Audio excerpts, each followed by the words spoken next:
नमस्कार फ्रेंड्स। आज मैं आपसे बात करूंगा इनफर्टिलिटी के ऊपर। मित्रों, 15% कपल्स को इनफर्टिलिटी रहती है और इनफर्टिलिटी में जो सबसे बड़ा रीजन होता है जो आज की लाइफस्टाइल के साथ जुड़ा हुआ है और वो है पॉलीसिस्टिक ओवेरियन सिंड्रोम यानी PCOS। दोस्तों, ये इतनी कॉमन बीमारी है और जो 100% क्योर होना मुश्किल है, लेकिन इसका ट्रीटमेंट हो जाता है केवल अपनी लाइफस्टाइल चेंज करने से, कुछ न्यूट्रिशन खाने से, सप्लीमेंट्स खाने से। तो दोस्तों, PCOS में बेसिकली होता क्या है? PCOS में आपका वेट गेन होता है। वेट गेन होने से आपका जो पीरियड का साइकिल है वो इरेगुलर हो जाता है और हेयर ग्रोथ आ सकती है। एनओवुलेटरी साइकिल होता है जिसमें फॉलिकल नहीं बनता और इनफर्टिलिटी हो जाती है। तो ये एक पूरा सर्किल बनता रहता है और सर्किल को जब आप ब्रेक करते हो तो आपको फर्टिलिटी होती है, यानी प्रेगनेंसी लगने के चांसेस रहते हैं। जब तक ये सर्किल नहीं टूटता आप इनफर्टाइल रहते हो, इनफर्टिलिटी रहती है। तो इसके लिए अगर मैं कुछ सप्लीमेंट्स या लाइफस्टाइल की बात करूं तो सबसे इंपॉर्टेंट इसमें आता है एंटीऑक्सीडेंट और मल्टीविटामिन।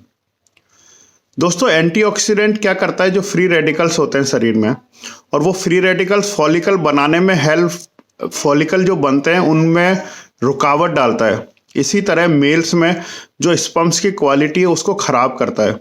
तो एंटीऑक्सीडेंट जो भी खाते हैं अपन, जितने भी विटामिन सी है, जिंक है, कैल्शियम है, सारा विटामिन बी कॉम्प्लेक्स है, प्रोटीन है, ये सब क्या करते हैं?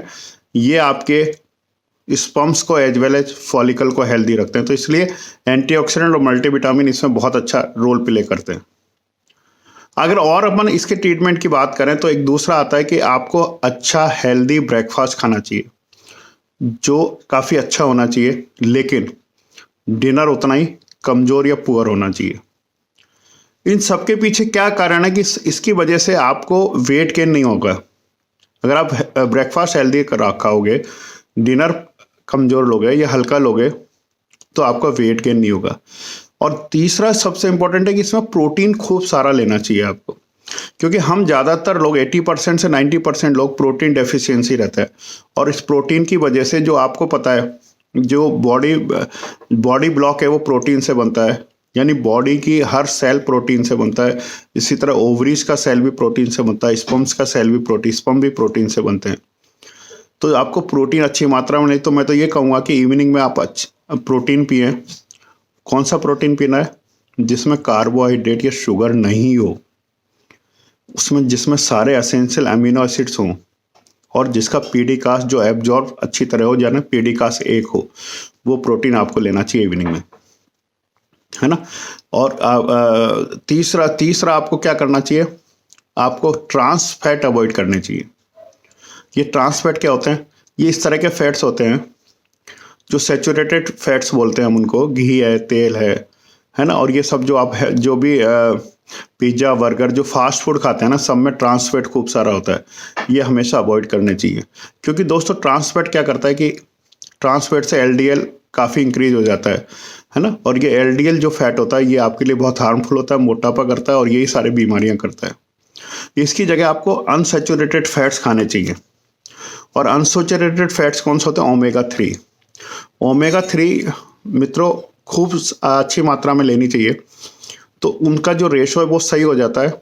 और ओमेगा 3 वेजिटेबल सोर्स से भी ले सकते हैं, यानी जो ALA होता है वो वेजिटेबल सोर्स से होता है, EP और DHA नॉन वेजिटेबल सोर्स से होता है। हालांकि ALA नॉन बायोलॉजिकल फॉर्म है, बायोलॉजिकल एक्टिव नहीं है। इसलिए मित्रों मेरी तो आग्रह ये है कि हमेशा EP और DHA खूब सारी मात्रा में लेना चाहिए।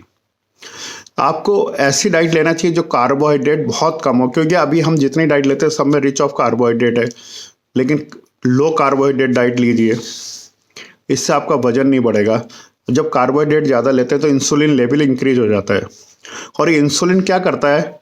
जो हमारे फॉलिकल बनाने वाले हार्मोन्स या एंजाइम्स है ना, उनके रिसेप्टर्स पे जाके बैठ जाता है और उसके रिसेप्टर्स को ब्लॉक कर देता है। उसकी वजह से बॉडी कंफ्यूज हो जाती है, और वो जब हार्मोन्स लेवल कम हो जाते हैं तो हमारा फॉलिकल मैच्योर होने के लिए जो हार्मोन्स और एंजाइम्स चाहिए वो नहीं बन पाते। इसलिए इंसुलिन लेवल कम होना चाहिए हमेशा। यानी वो खाना खाना चाहिए जिसका ग्लाइसेमिक इंडेक्स लो हो, जिसका हाई हो वो नहीं खाना चाहिए। लो खाने के लिए आपको क्या करना पड़ेगा, लो आपको मल्टीग्रेन आटे में मिलता है ना, ज्वार है, बाजरा है, मक्का है, चना है, जिसको मिस्सी रोटी है इस तरह कहते हैं। इन खानों को ज़्यादा खाना चाहिए, रोटी को। गेहूं का ग्लाइसेमिक इंडेक्स बहुत होता है तो उसको अवॉइड करना चाहिए, है ना। और आपको क्या खाना चाहिए, जिसमें कि आपको ना नट्स खाने चाहिए, वेजिटेबल्स खाने, फ्रूट्स खाने चाहिए जिसमें फाइबर खूब सारा हो। ये फाइबर भी आपके लिए बॉडी वेट को रेगुलेट करने के लिए बहुत अच्छी चीज़ है, तो ये भी आपको बहुत बेनिफिशियल, बहुत बेनिफिट करता है। और क्या करना चाहिए हमें, निकोटिन को अवॉइड करना चाहिए। निकोटिन क्या करता है, निकोटिन जहर का काम करता है ओवुलेशन में भी, फॉलिकल बनाने में भी, और स्पर्म्स के डेवलपमेंट में भी। तो मित्रों, ये छोटे छोटे अगर आप चेंजेस करोगे बॉडी में तो आप पीसीओएस से पार पा सकते हो, पीसीओएस को ट्रीट कर सकते हो, और एक इनफर्टिलिटी से भी दूर हो सकते हो, आप फर्टिलिटी इंक्रीज हो जाती है। अगले वीडियो में अपन और किसी नई चीज़ के साथ बात करेंगे। So keep watching.